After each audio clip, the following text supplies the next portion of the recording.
qu'il est grand, on dit de lui qu'il est puissant.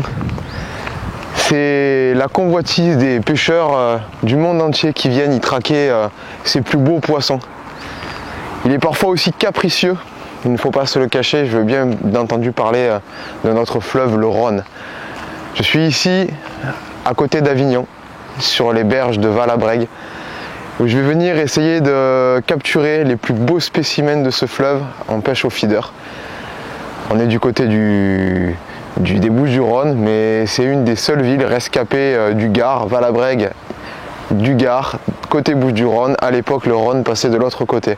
Le Rhône a été dévié.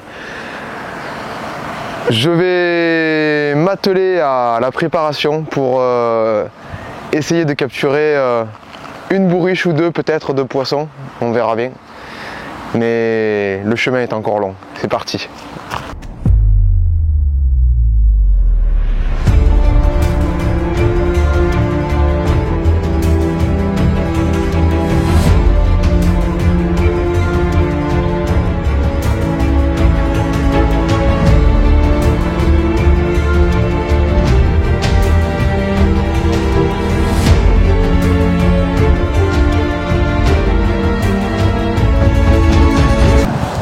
Le Rhône, c'est un fleuve qui est très vaste, c'est-à-dire très large, très profond par endroits, et qui est riche en poissons.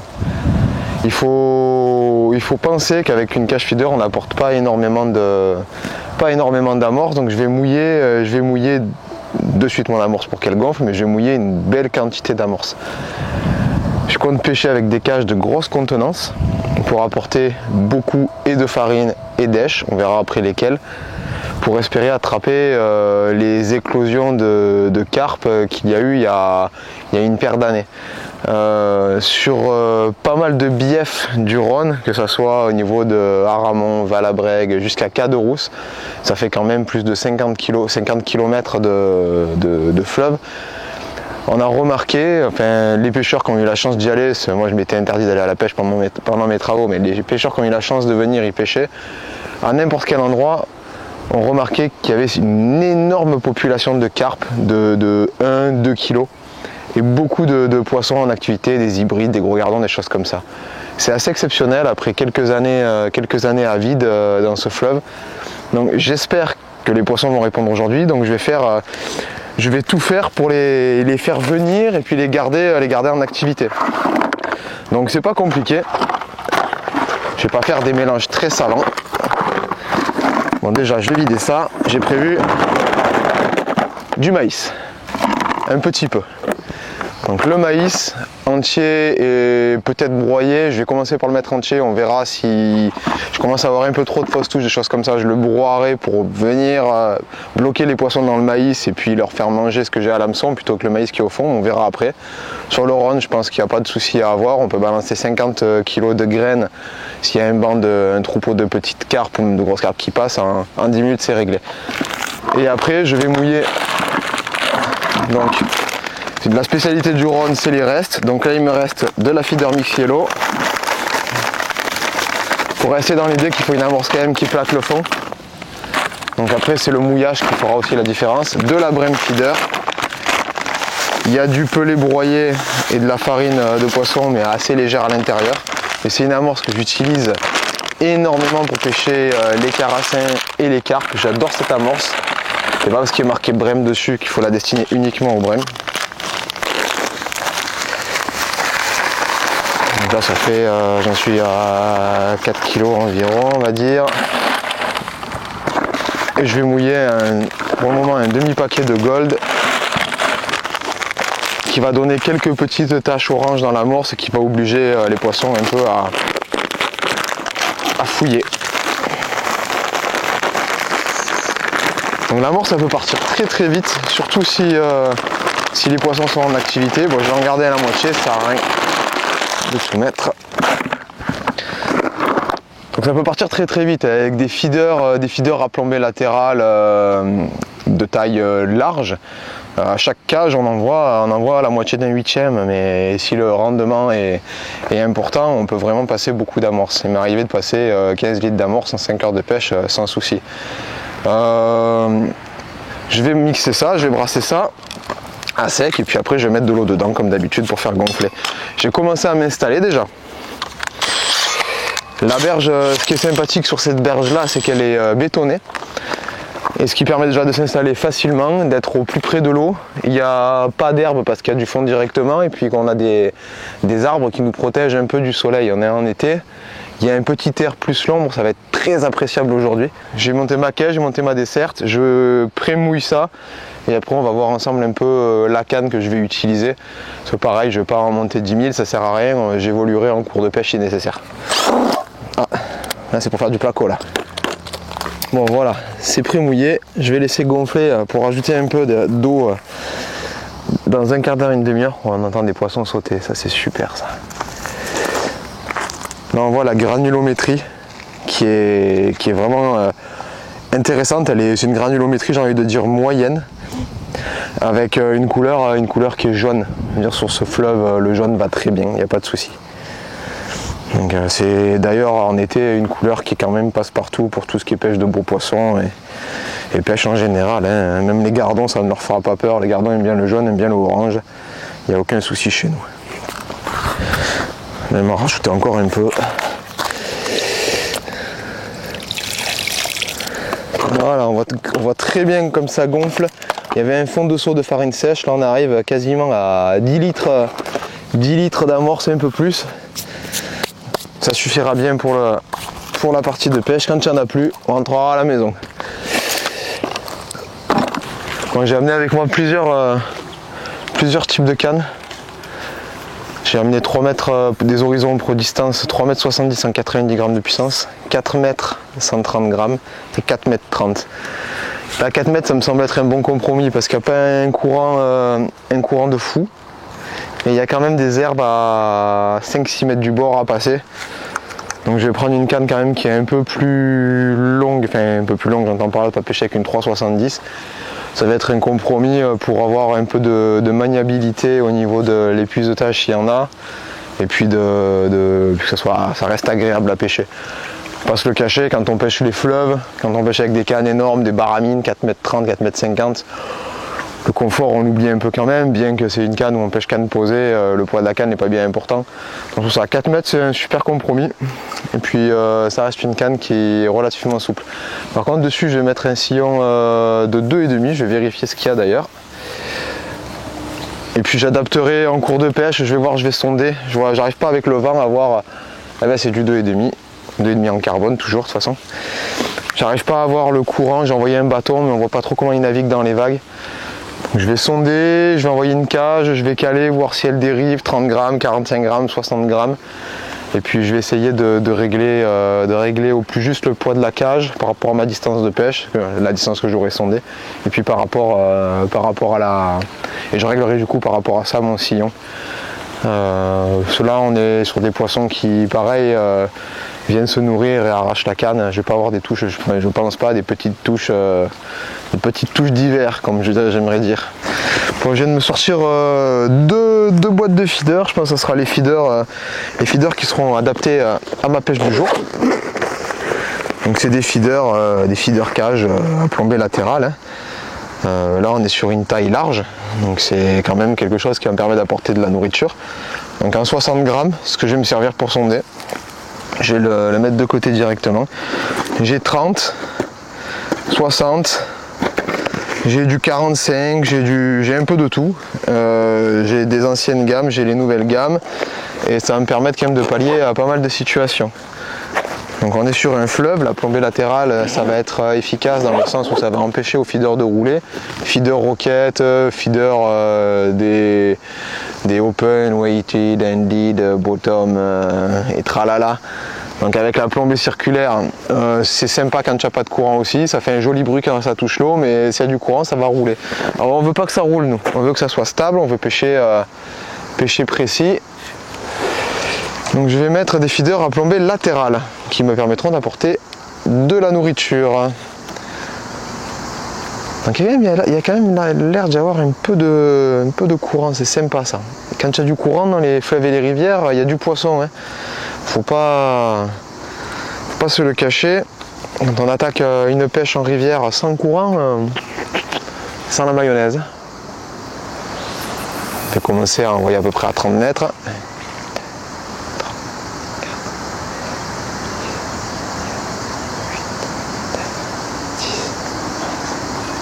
Donc là on est sur plutôt 11 secondes avec 60 grammes, donc il y a de la flotte. Ce que je regarde, c'est que je cale la canne sur le support, je lance légèrement en aval,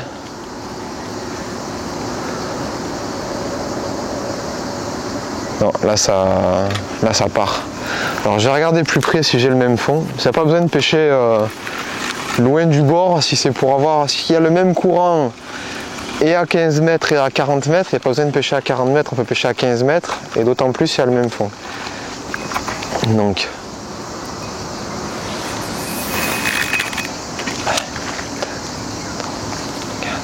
5, 7, 8, 9, 10, 11, même fond.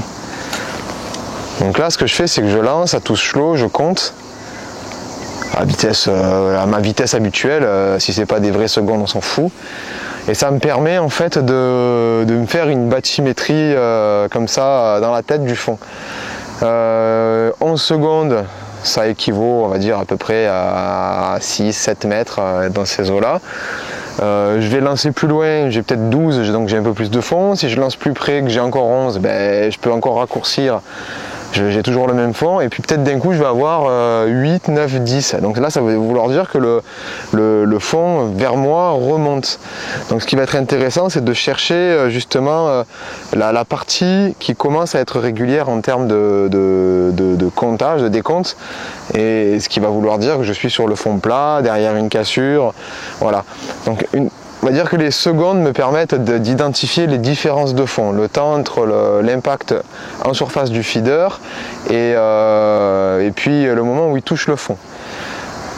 Donc là ça c'est la première partie. Et après, une fois que j'ai trouvé une zone profonde, la zone qui me convient, il faut surtout regarder un peu si c'est propre au fond. Donc dans ce cas-là, eh ben voilà, là on le voit bien.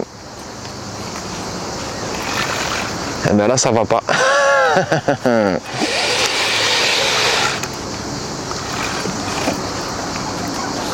On voit bien que ça va pas. Voilà, et ça à l'ancienne. Donc là je devais être trop près des rochers ou ces choses là. 3, 4, 5.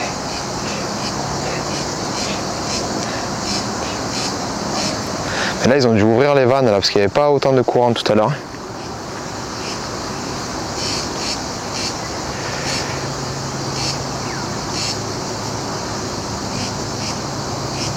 Là ça tire sur la ligne.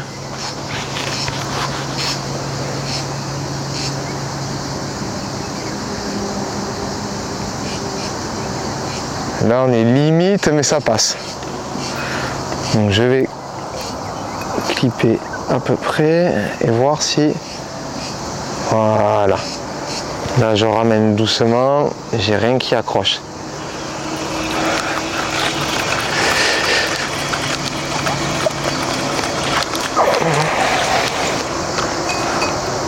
Ah ouais, il y a vraiment beaucoup de courant maintenant là.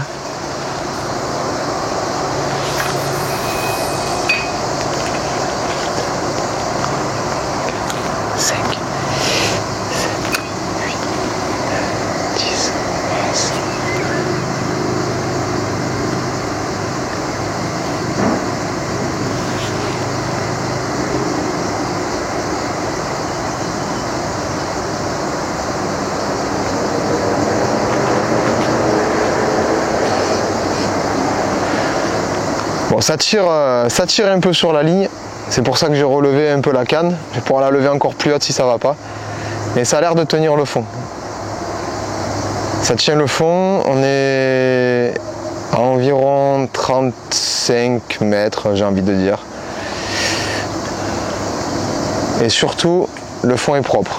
1, 2, 3, 4, 5, 6, 7, 8, 9, 10, 11, 12, 13, 14, 15, 16, 17, 18, 19, 20, 21, 22, 23, 24, 25, 26, 27, 28, 29, 30, 31, 32, ça fait 24, 30, ouais, on est à entre 30 et 35 mètres.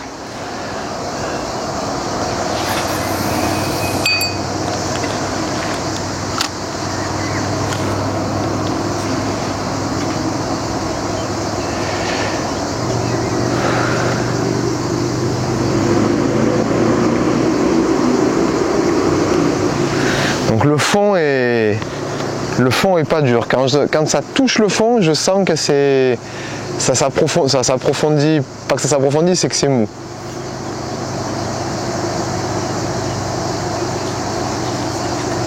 Bon, voilà, je vais rester dans ces distances-là, et si je vois que ça bouge avec l'amorce, il faut penser que le poids de l'amorce au départ, il va rajouter un peu de masse, mais j'ai des feeders plus lourds, s'il faut, je me passerai sur 80 grammes, ça sera suffisant. Il y a une écluse en fait qui est pas très loin en dessous, ouais, c'est le barrage de Valabrègue. Elle rentre de l'eau, les bateaux montent, descendent, donc on va peut-être avoir des changements de niveau, des changements de... D'ailleurs j'ai l'impression que l'eau elle est un peu descendue là, donc oui, si elle descend, il y a du courant, c'est normal, elle part. Après quand il referme, ça remonte légèrement, ça va restagner. Donc c'est pour ça quand on pêche le rhône, il faut quand même avoir une sacrée batterie de poids de feeder de 30 à 80 grammes. Et quand il y a des conditions vraiment de courant, on va dire automne, printemps, jusqu'à 100, 150 grammes et plus. Mais dans ce cas-là, on ne pêchera pas avec des cannes comme celle-ci. J'ai une canne plus puissante, si vraiment ça part en vrille, on pourra faire ça. Donc là, j'ai monté mon feeder, j'ai sondé. Je vais faire un repère après sur ma ligne pour la distance. Il ne me reste plus qu'à préparer mes èches. Donc je vais préparer mes èches, monter un bas de ligne, et puis on va pouvoir commencer à pêcher tranquillement ce beau fleuve. Au niveau des èches, j'ai prévu pas grand chose en diversité. Donc des dendros. Les dendros, c'est des vers de terre que je vais couper. Donc là j'en ai prévu pas mal, je vais sortir au fur et à mesure parce que les vers de terre ça n'aime pas trop la chaleur. Des gothers, donc là c'est des gothers, c'est des belugas exactement. C'est des gros asticots rouges que je vais mettre dans les cages avec les vers. Et puis comme je l'avais dit tout à l'heure, des graines de maïs. Et je me suis pris quelques terreaux plus petits pour mettre à la pointe. Mettre 1, 2, 3, 4, 10, on verra en fonction des poissons. Mais voilà, c'est une pêche qui reste très très simple et qui se veut économique. Les vers de terre, c'est pas obligatoire, on peut pêcher uniquement avec des gothers, on va voir comment ça réagit quand même. Mais si j'ai vraiment beaucoup de poissons sur le coup, beaucoup de carpos, j'essaierai peut-être de couper beaucoup de vers et voir si on arrive à faire rentrer un poisson bonus et qui sait des grandes moustaches. Je vais mettre ça je vais tamiser un peu les asticots, je vais mettre ça sur mes boîtes et puis j'ai envie de dire allons-y. J'ai monté un bas de ligne dessus de 70-80. Comme je l'ai dit, je ne vais pas mesurer, c'est du à peu près. Bien que je pourrais vérifier grâce à ma super desserte. Il suffirait juste de mesurer ma rallonge. Mon bas de ligne fait 50 et ma rallonge fait 30, donc ça fait exactement 83 cm pour commencer. Je pense que c'est un peu long. Donc quand tu as du courant c'est pas mal, ça va chercher derrière, mais si les poissons sont vraiment actifs c'est peut-être un peu long. Bon, ça c'est des réglages de cours de pêche. Un autoferrant environ 10 cm. Mais ce que je vais faire, c'est que je vais mettre de suite des èches à l'hameçon et je vais pêcher. Je vais juste donner une cadence un peu régulière, un peu active pour amorcer. Mais je vais pêcher directement. Je suis en loisir. Je vais pas m'amuser à faire 10 minutes d'amorçage. Donc je vais commencer avec 3 gothers. Je mets une grosse pincée de gothers, des maïs, et pendant que la première cage est au fond en train de se vider, je commencerai à couper un peu des vers de terre. Donc je serre quand même bien l'amorce dans le feeder, parce que dans 6, 7, 8 mètres d'eau, c'est quand même mieux d'avoir l'amorce au fond que l'amorce qui se promène un peu de partout. Voilà, là, ça clonque là ça claque. Alors, qu'est-ce que j'ai? Je vais prendre mon marqueur, marquer le fil au clip. Voilà, on ne sait jamais si je dois déclipper sur un beau poisson. Et je vais commencer à couper un peu des vers. Donc là j'utilise une vieille coupelle, je mets des vers au fond et je vais venir sectionner mes petits vers de terre en tronçons. Je vais pas faire de la bouillie. Je vais faire des tronçons quand même un peu jolis, réguliers. Je les ai pas lavés à grandes eaux, donc il y a encore quelques débris, mais c'est pas gênant. Hop là. Si j'en vois encore 2 ou 3, voilà, ça suffira.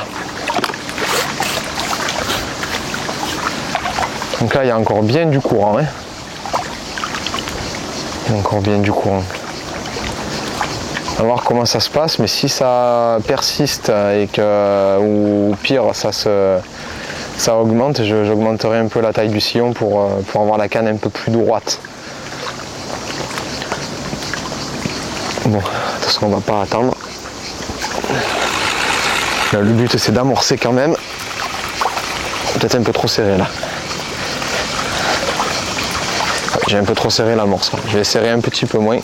Trouver le juste milieu.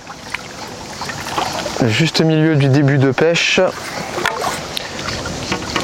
Pour pouvoir donner une cadence un peu rapide.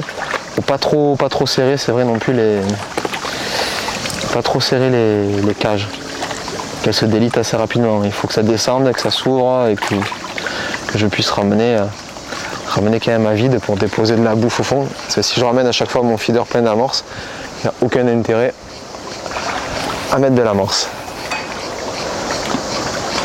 Voilà, ce que je fais par contre, c'est que je pose de suite la canne sur le support en position. Au moins,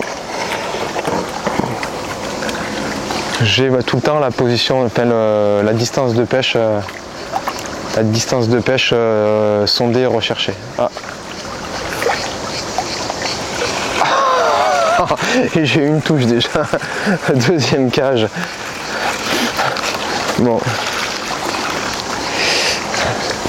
J'ai eu des touches, mais c'est des petits trucs, des petits passages. Donc, je vais voir comment ça évolue. Peut-être qu'il faudra peut-être de suite pêcher avec un baleinier un peu plus court. Si ça mange dans la cage.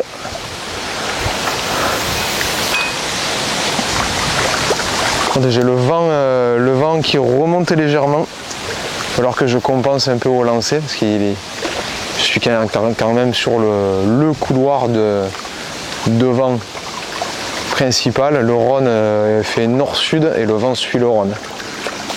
Donc là, ce qui est bien, c'est que moi personnellement, je suis à l'abri des arbres, mais dès que le feeder passe les arbres, il est plein vent.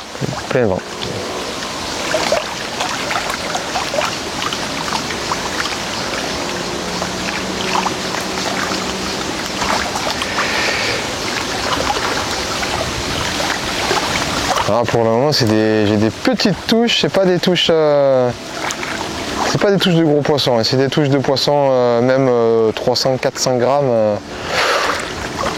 Ici dans le courant, ça fait des touches un peu costauds, hein. Donc, je vais attendre la vraie touche. Là, je pense que ça tape un peu dans le feeder, comme il n'y a pas assez de bouffe sur le fond, il tape un peu vraiment sur l'impact du feeder. Il faut le temps que ça fasse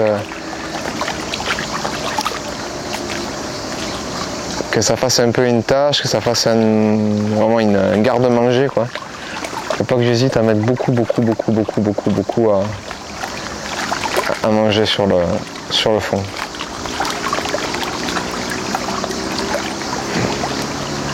Je vais relancer. Oh punaise. Pourquoi je suis accroché là? Ah punaise. Ça a cassé carrément. Ça a carrément cassé. Ah, je dois avoir un rocher là sur le fond. Bon, il ne reste plus qu'à refaire un montage vite fait là. Ah, c'est pas cool ça. C'est carrément abîmé. C'est con, je commence à avoir des touches. Ah, je vais vite refaire un montage. Bon, c'est que le début de la pêche, je vais essayer de pêcher un poil plus à droite. Là.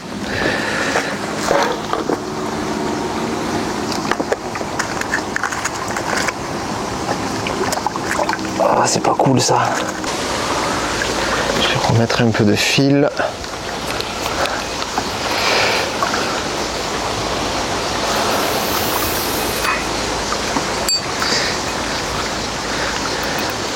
J'ai pêché légèrement plus loin d'une paire d'1 mètre à peu près. J'ai enlevé 50 cm de fil pour refaire un nœud. Là, je dois avoir des cailloux au fond qui coupent. Le fameux caillou que j'avais vu au sondage, avec le courant et en ramenant doucement, le feeder a dû se mettre dedans. Donc j'ai enlevé le bout de fil abîmé, j'ai rajouté l'équivalent en distance de nylon sur mon moulinet. Et je vais pêcher légèrement plus à droite.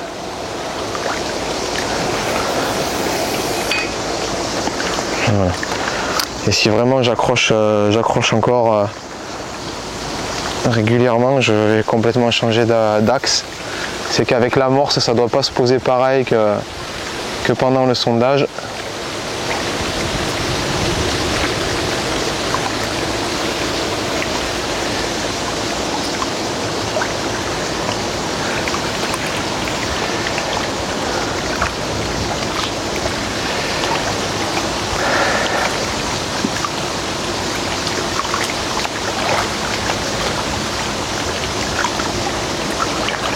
Ah, le courant forcit encore un peu là.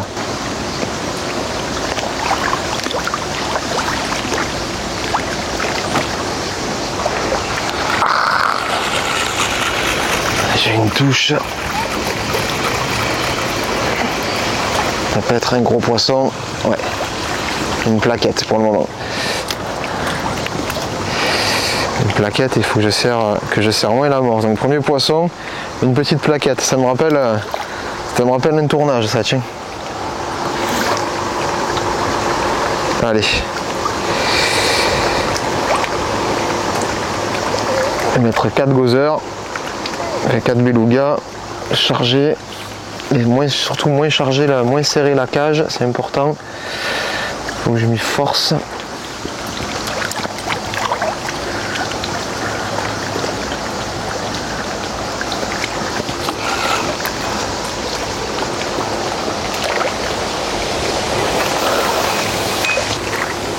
Il y a de la navigation, un petit bateau qui passe, il y a un port qui est juste à gauche, un petit port, un port en face, un Ramon-Valabrègue, et puis il y a surtout les gros, les péniches, les péniches qui transportent des matériaux, il y a les péniches de croisière, les bateaux restaurants. Il y a quand même pas mal de navigation, on est sur le Rhône. Après, il n'y a pas de gros...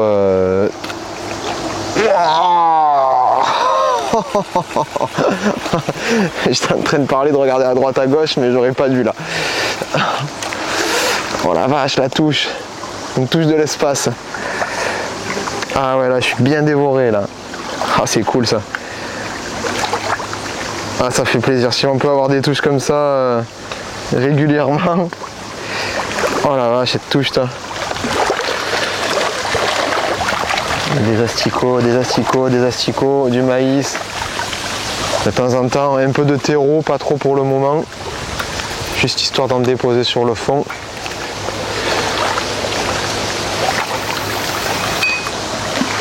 Voilà. Alors là, j'ai vraiment eu une touche, ça m'a arraché la canne. Impressionnant.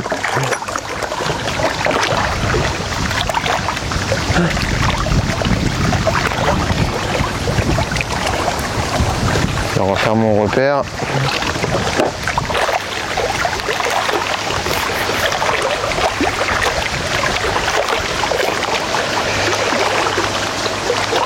Ah là, ça bouge. Hein.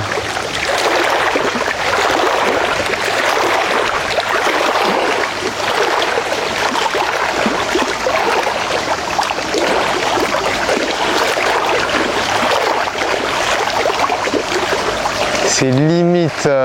Allez, oh, ça tape dans le feeder, ça fait bouger la cage. Allez.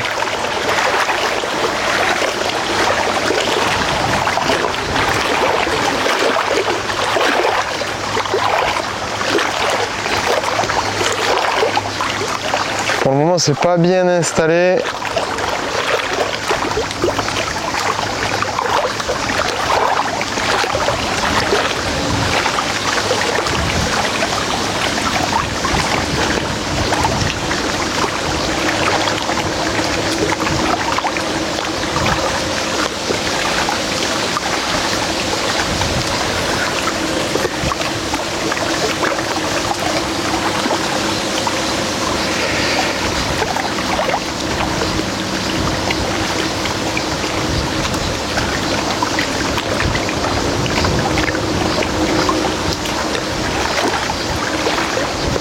Allez, on n'attend pas. On n'attend pas, on n'attend pas. Il faut donner à manger, il faut donner à manger tout le temps, tout le temps, tout le temps, tout le temps, tout le temps. Ah ouais, là je suis sucé. Je suis sucé. Si je suis sucé encore une fois comme ça, vidé de l'hameçon, je réduis de suite la longueur de mon bas de ligne. C'est un peu la règle hein, quand on pêche avec une longueur de départ, qu'on ramène sucé sans asticot et qu'on n'a pas vu la touche. C'est que le bas de ligne est trop long, il faut raccourcir, et puis si les touches sont trop violentes et qu'on pique rien, c'est que le bas de ligne est trop long, il faut trop court, il faut rallonger. C'est un peu la règle au feeder.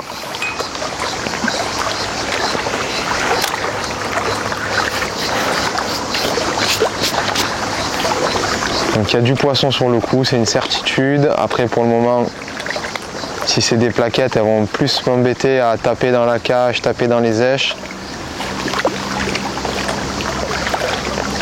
Là pour le moment j'ai un hameçon qui est pas énorme, hein, c'est du 14 sur du 16 centièmes.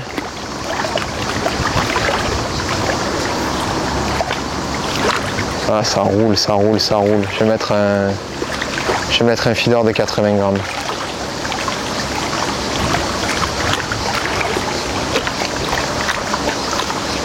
C'est pas bon, c'est le problème quand si je lance à un certain point que mon feeder roule vers l'aval, ça peut être déclencheur de touche sur certains poissons, mais en début de pêche, ça ramène surtout l'amorce vers le bord. Après ça fait tout le temps la même chose, il se décale de 1 mètre et puis ça bouge plus. Il doit venir se bloquer sur une légère remontée de vase ou quelque chose sur le fond de limon plutôt.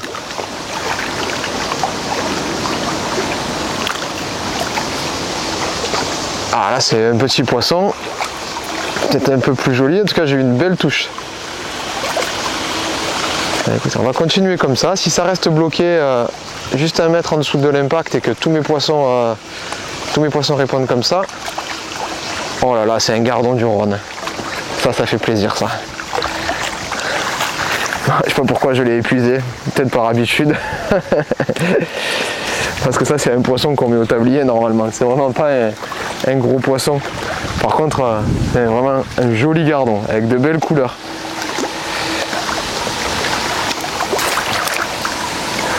Contrairement à ce qu'on peut penser, il y en a beaucoup sur le Rhône des gardons et j'espère en faire des beaucoup plus gros.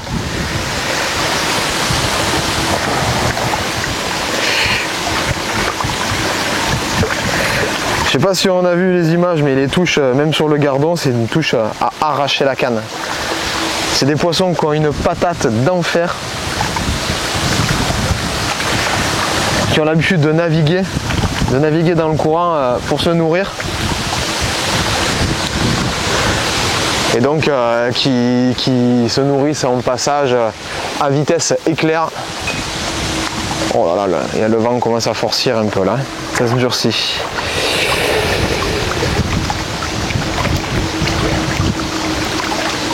Et là j'ai le vent qui tire sur la bannière d'un côté, le courant de l'autre. Oh là là, j'ai déjà eu une touche.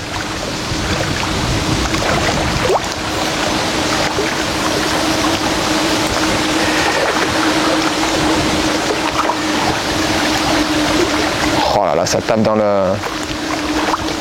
Ça tire sur les èches, ça tape dans la cage, mais en tout cas ça y va. Ça fait plaisir. Ça fait plaisir d'avoir des touches comme ça d'entrée de jeu.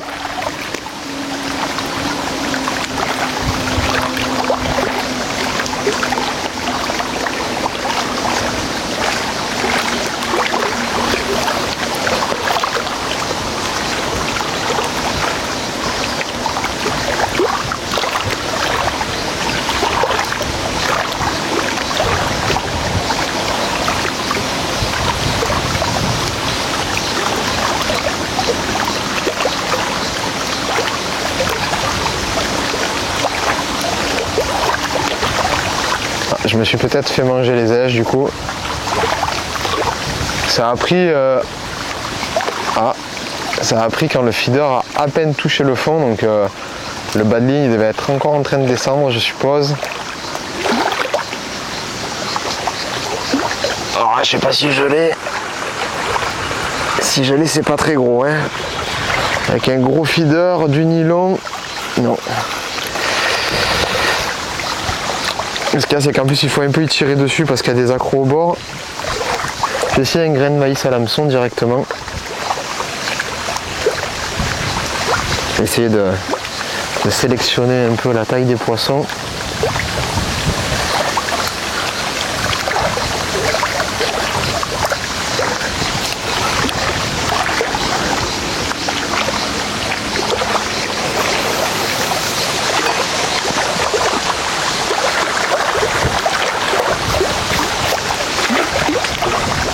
Donc là j'en vois vraiment des cages de grande contenance avec beaucoup d'èches.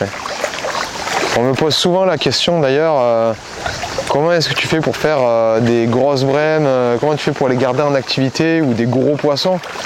Alors je dis déjà la première chose c'est de mettre des èches dans l'amorce. Il y a beaucoup de pêcheurs qui partent à la pêche avec de l'amorce et juste des asticots pour la pointe, hein, pour l'hameçon.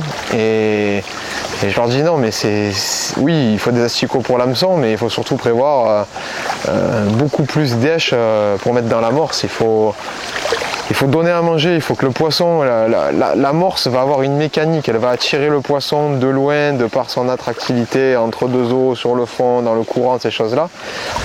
Wouah, oh, ça te touche.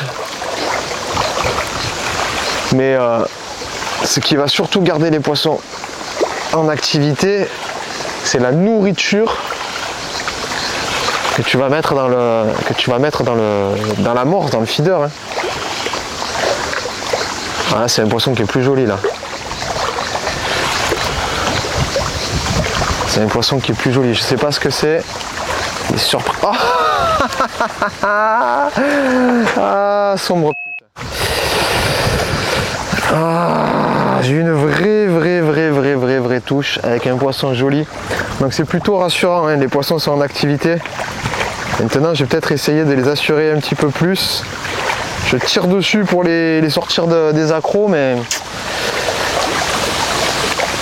Et j'ai mis un maïs à l'hameçon. Un maïs à l'hameçon, ça a sélectionné un beau poisson. D'ailleurs, pourquoi je remets des asticots? Le réflexe. Je l'ai décroché, peut-être que mon hameçon est un peu petit par rapport à la taille du maïs. Je vais réessayer. En tout cas, il y avait beau poisson.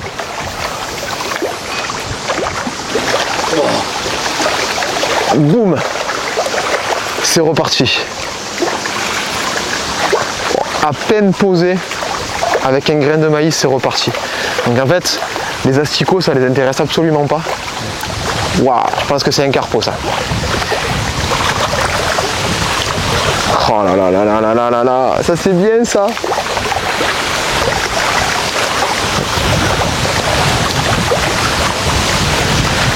Je suis en 16 en bas de ligne. C'est pas un bas de ligne énorme, mais c'est quand même pour sortir des poissons en nylon jusqu'à même 3 kg s'ils sont sympas.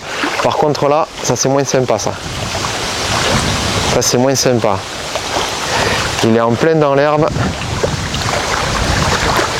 Je pense que je vais pouvoir être emmerdé un peu par cet herbier. J'ai un herbier immergé qu'on voit pas en surface. Ah ouais, ça c'est du carpo ça. Ça c'est du carpo ça. Vu comme il combat. Et oui, c'est du petit carpo bien sympathique. Oh là là, qu'est-ce que c'est agréable ça. Ah!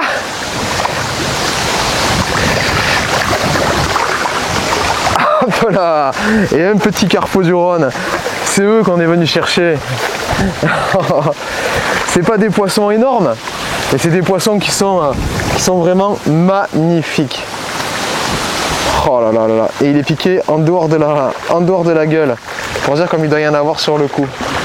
On va le regarder un peu.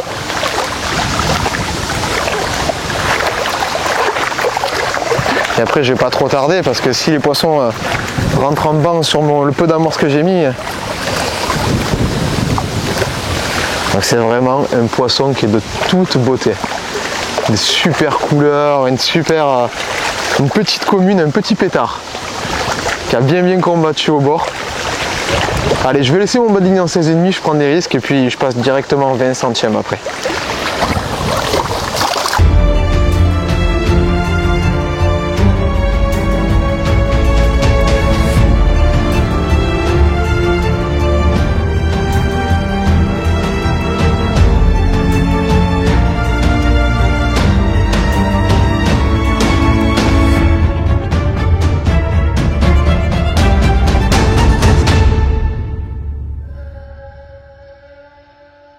Il y a énormément de vent maintenant, vent du sud qui remonte le courant. Il faut essayer de compenser, j'essaye de compenser en envoyant parce que c'est pas... Oh, c'est vraiment pas facile à être précis même à 30 mètres. J'ai pas mal de touches. Hein. C'est pas encore des très gros poissons, mais c'est des poissons réguliers sur un bas de ligne de 80 cm. Ah punaise, je décroche. Alors ce que je vais faire, ça va pas, je les prends mal. Avec un maïs, je vais mettre un hameçon plus gros. Je vais mettre un hameçon de 12 ou de 10. Je vais raccourcir, je vais mettre 50 cm pour essayer directement.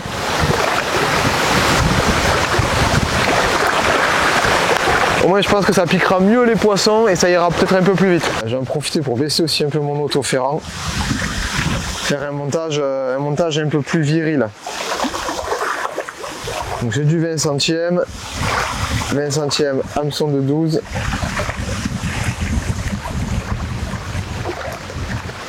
On va pas tricoter.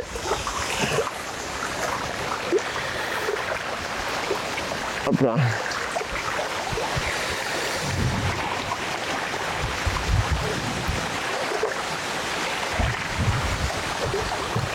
Les grains de maïs que j'ai sont quand même assez costauds et je pense qu'avec le 14 j'avais pas assez d'ouverture. Le vent c'est un peu embêtant mais c'est bien pour les poissons toujours, le vent plus le courant.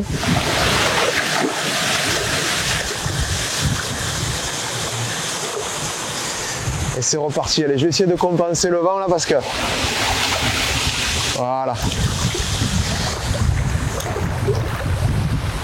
Les touches que j'ai, c'est des touches qui arrachent la canne. Hein. On le voit, c'est pas des poissons énormes, mais ça arrache la canne. Au moment, ça reste des petites, des hybrides et des plaquettes, j'ai envie de dire, c'est pas des brèmes. Elles n'ont pas une grande bouche.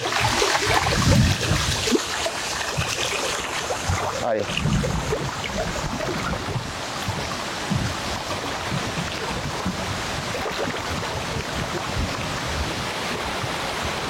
C'est pas des gros poissons, je sens que c'est pas des gros poissons. On va essayer de les faire quand même, je vais ramener un peu moins vite.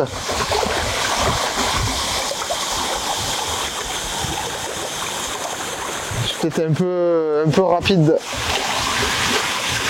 quand je les ramène, parce qu'au final, quand ils sont au bord, oh là là là là, je décroche encore au bord. Ça prend pas bien, ça prend pas bien. Bon, je le sens là-bas.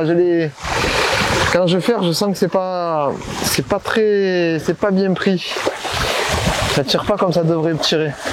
Moi, je suis déjà à une botte de maïs. Hein. On va attaquer la deuxième bientôt. Allez, je vais essayer de les assurer un peu plus les poissons quand même, parce que le but c'est pas de tout décrocher.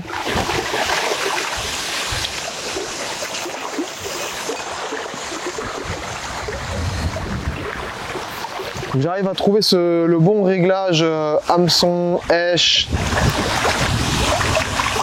Ce qu'il faut imaginer, c'est quand même qu'elle a un feeder, le poisson a un feeder de 60 grammes qui vient lui taper sur la bouche quand je le ramène. Donc ça aide un peu s'il est piqué au bord à ce qu'il se décroche. Et bon, d'un autre côté, il faut quand même que je reste un peu viril. Je suis sur le Rhône et le but c'est quand même de sortir des beaux poissons s'ils venaient en... Oh là là là là.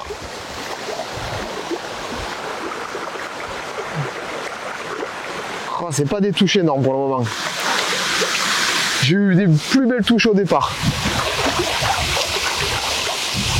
J'aimerais voir ce que c'est comme poisson quand même, ça fait 2 d'affilée que je décroche. Et quand c'est au bord, ça a tendance un peu à tirer bizarrement. Alors on dirait des plaquettes là qui se mettent un peu en travers et qui vrillent. Ouais, c'est ça, en fait c'est des gros yeux. Il est où? Ah, c'est pas beau ça. C'est décroché quand j'ai relevé, le pauvre. Donc on comprend pourquoi ça prend mal. Ça c'est des poissons qui aiment beaucoup les asticots, mais alors beaucoup. Et qui sont pas des grands fans du maïs à l'hameçon, j'ai envie de dire. Avec leur petite bouche, c'est pas l'idéal. Ou alors il faut faire les papas et les mamans. Donc c'est agréable, j'ai des touches. J'ai beaucoup de touches.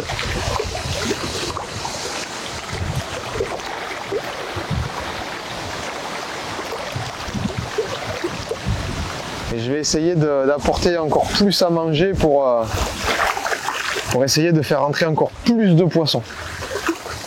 Je vais ouvrir de suite une deuxième boîte de maïs par contre parce que là j'arrive au bout.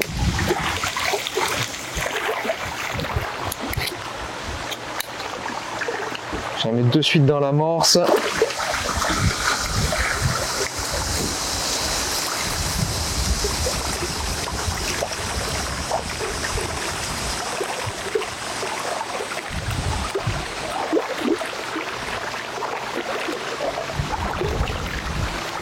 Parce que ces gros yeux, ces hybrides, ils prennent pas assez profond le maïs en bouche pour être bien piqué, donc il faut que je les assure.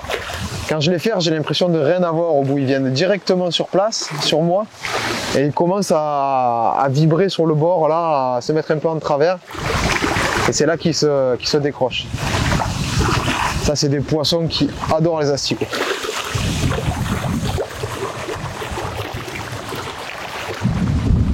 Oh là là là, j'en perds ma casquette, dis. Je crois que je vais l'enlever la casquette, de toute façon je suis à l'ombre. Et là ça a l'air d'être peut-être un peu plus joli, ouais. Donc là c'est franchement la canne est adaptée. Hein. De par le courant, de par le vent, de par plein de choses. Franchement 4,130 m c'est sympa, très sympa.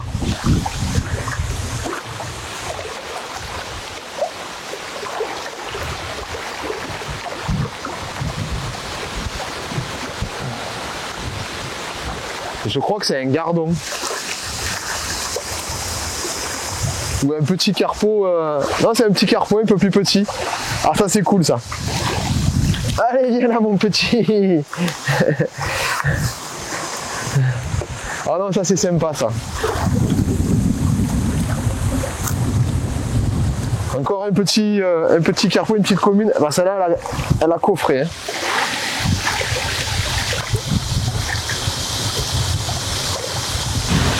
Celle-là, elle a bien attrapé. C'est un super petit poisson. Allez, je le mets de suite dans la bourriche. Et je vais aller faire ses petites sœurs.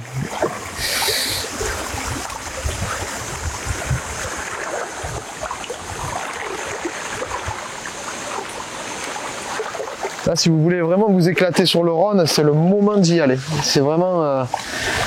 ça fait un an et demi que c'est la folie sur ces petites carpes. Alors peut-être qu'elles vont rentrer un peu plus en densité tout à l'heure. Là, pour le moment, elles sont pas bien installées. Mais alors, c'est super agréable de pêcher ce type de poisson sur un fleuve aussi grand. C'est des poissons qui sont prenables, j'ai envie de dire. Ça change des touches de carpe qui partent et qui laissent 60 mètres de nylon avant de casser.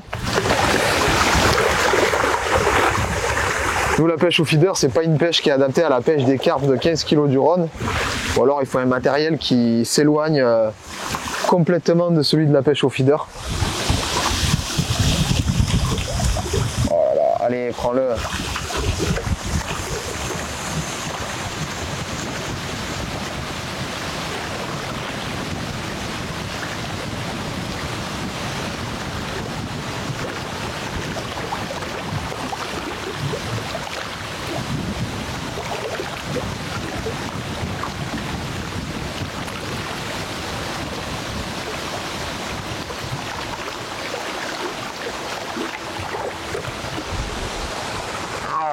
Finesse.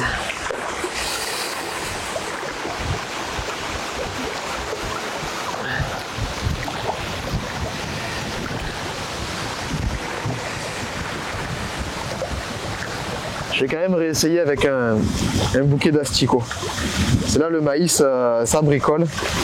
Je vais voir si avec des bouquets d'asticots j'arrive quand même à faire ces carpeaux. Vu que tout à l'heure je pêchais avec des asticots mais un bas de ligne plus long, peut-être que je prenais les poissons qui étaient légèrement au-dessus du fond. Là je vais essayer de voir en pêchant collé au fond avec des asticots si ça va pas plus vite.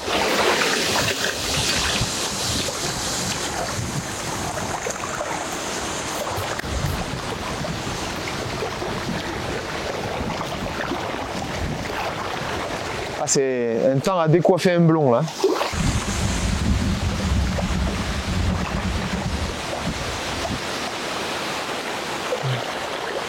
Ça c'est une touche comme on les aime.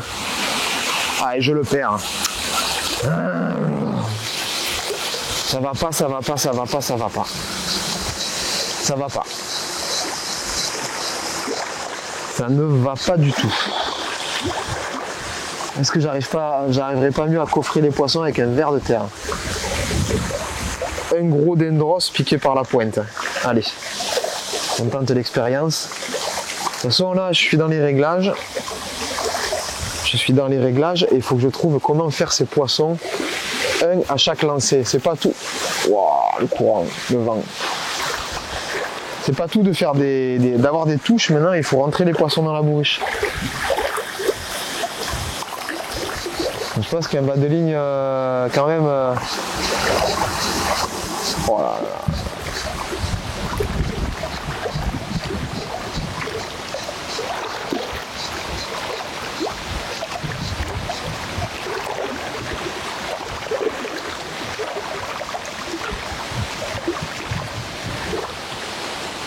Je sais pas si je l'ai, putain.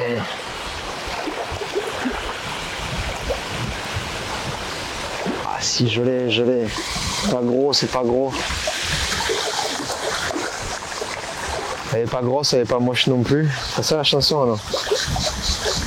Ah ouais, c'est des gros yeux là.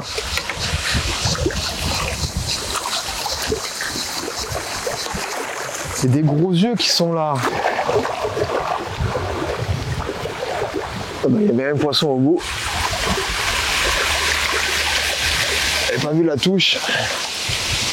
Je vais être en train de manger sur place sereinement. Encore un gros yeux.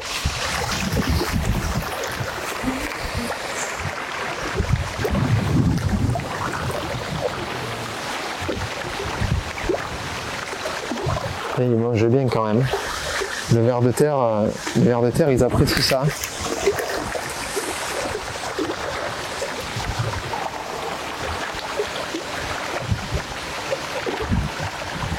Je vais laisser la pâte telle qu'il est. À mon avis, ça ne les gênera pas. J'ai commencé à couper beaucoup de terreaux. Je vais commencer à les introduire. On va commencer par un petit 250 grammes et puis on va passer à 500 grammes, 1 kg s'il faut. Essayer de voir si ça attire d'autres poissons. On voit que nos amis carpistes envoient des kilos et des kilos de billes à l'eau pour réussir à faire des plus grosses carpes. Donc c'est pareil pour nous les poissons blancs. Hein. On n'attire pas les mouches avec du vinaigre comme on dit.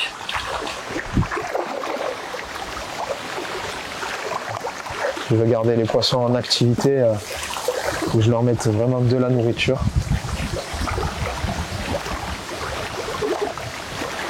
puis si je veux essayer de les faire grossir, peut-être que je change d'appât et que je durcisse encore.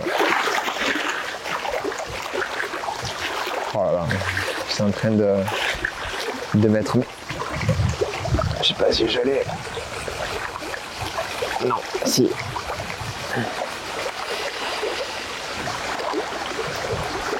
C'est pas des gros poissons. Et ils mordent presque en revenant, on dirait. Donc, ou celui-ci, il n'avait pas aimé croiser un silure ou un brochet ou je sais pas quoi.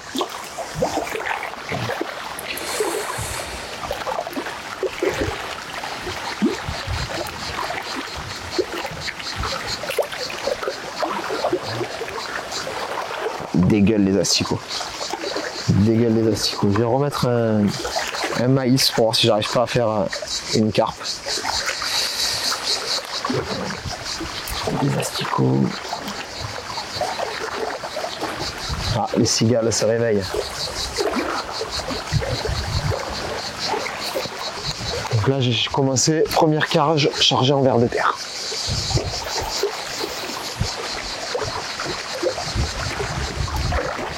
Quand il y a beaucoup de poissons sur un coup comme ça, ce qui est intéressant, c'est d'essayer de sélectionner, de voir s'il n'y a pas autre chose qui peut rentrer. Je ne vais pas sur un fleuve comme celui-ci me contenter de pêcher des gros yeux de 200-300 points. Mais je suis persuadé qu'à un moment donné, il y a autre chose qui va mettre son nez dans la mort. Donc,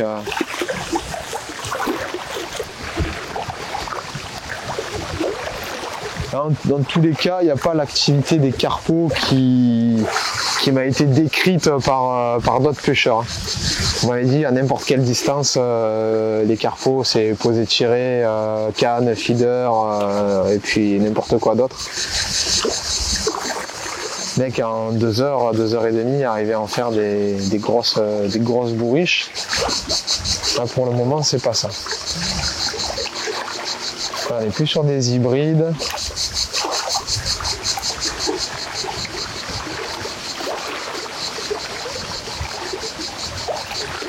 Le maïs, déjà, ça, voilà, on voit très bien que c'est pas le même type. C'est pas la même activité qu'avec un ver de terre. Là, j'ai pas de touche. Avec un ver de terre, j'ai des touches immédiatement.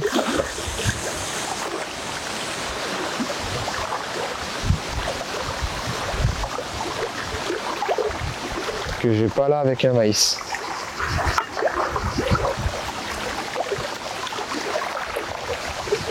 Ah, je le décroche. Ah, punaise, la touche était plus longue, mais j'avais un gros poisson là. Ah, ils mordent pas bien, ils mordent vraiment pas bien, c'est surprenant. C'est vraiment surprenant.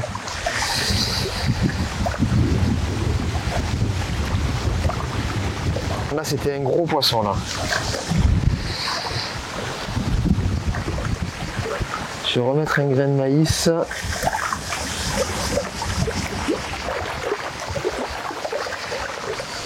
Pourtant la hampe est bien, enfin, la pointe est bien dégagée.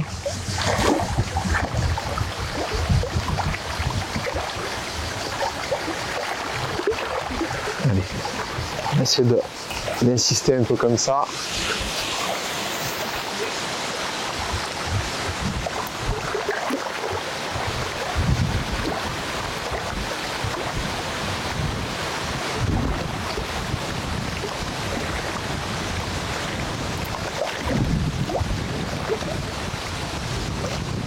Moins d'activité, poissons plus gros. Hein. Et bien qu'ils y restent les poissons plus gros. On va essayer de les attraper.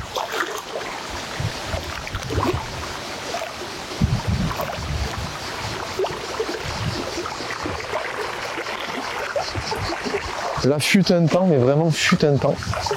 En face, à gauche, plus bas, du côté entre Aramon et Val-à-Brègue, on faisait des pêches de barbeaux exceptionnelles. Et depuis les chasses qu'il y a eu du Rhône au niveau entre la Suisse et la France, où ils ont nettoyé les barrages, ils ont chassé tout le limon qui était contenu au-dessus du barrage dans le Rhône. On a eu des eaux pendant plusieurs mois qui étaient d'une couleur horrible. Et ce limon a dû se déposer sur le fond et tout ce qui est barbeau a quasiment disparu de chez nous. Il faut encore beaucoup de barbeau du côté de Lyon, mais dans la partie aval, malheureusement, on ne fait quasiment plus rien en barbeau. C'est triste parce qu'on avait d'excellents parcours pour pêcher ce poisson ici. Aujourd'hui, on peut plus partir dans l'optique de les traquer.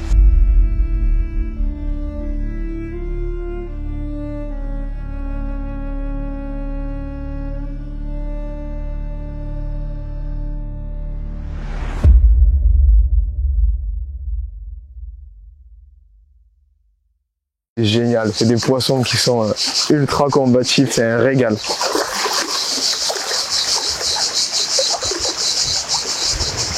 Ah, il se met en travers dans le courant. C'est une maline. Ah, voilà. Ah ben voilà.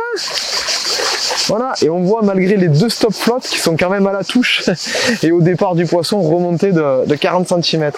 Bon, c'est quand même un poisson qui est joli, hein. C'est quand même une petite boule qui fait pas loin de 2 kg. Hein.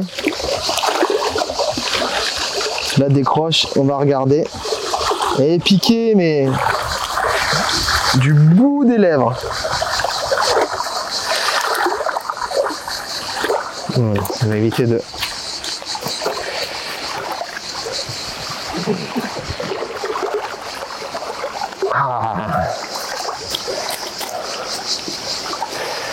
Ça, c'est un petit pétard du Rhône, ça. C'est vraiment un poisson magnifique.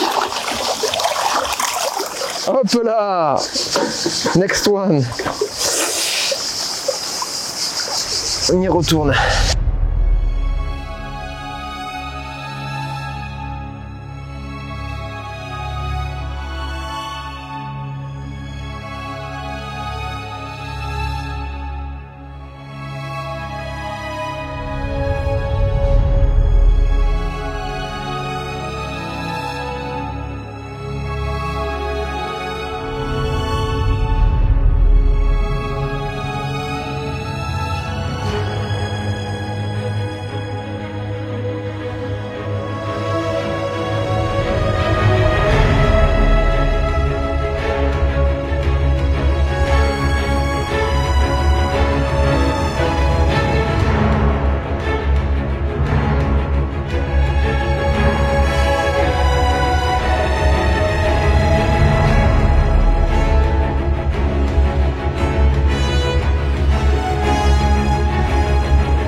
Bon voilà, j'ai fini de ranger mon matériel. C'est le moment de sortir la bourriche de l'eau. Je me suis fait un peu de place. Je pense avoir quand même une belle pêche. J'ai absolument aucune idée du poids ni de la contenance de la bourriche. Ça a été tellement décousu en termes de nombre de poissons, et puis de différence d'espèces, de variétés, de taille, de tout. Ça commence bien. Déjà, je ramène la barbe au père Foura. Ah putain, sacré ronde. Oh là là là. Oh là là là là là. Et je pense qu'il y a un petit peu de poisson quand même. Je vais mettre ça dans la piscine pour qu'on le voit. Oh, il y a quand même une pêche. Je me suis pas rendu compte de tous ces poissons. Un peu 6 heures de pêche environ. 6 heures de pêche environ sur 2 ou 3 coups différents. Et on va voir un peu le résultat. Ça a été super intéressant au niveau des réglages, au niveau de plein de choses. Vous avez pu le voir dans la vidéo. Donc c'est vraiment une pêche comme on aimerait faire tous les jours.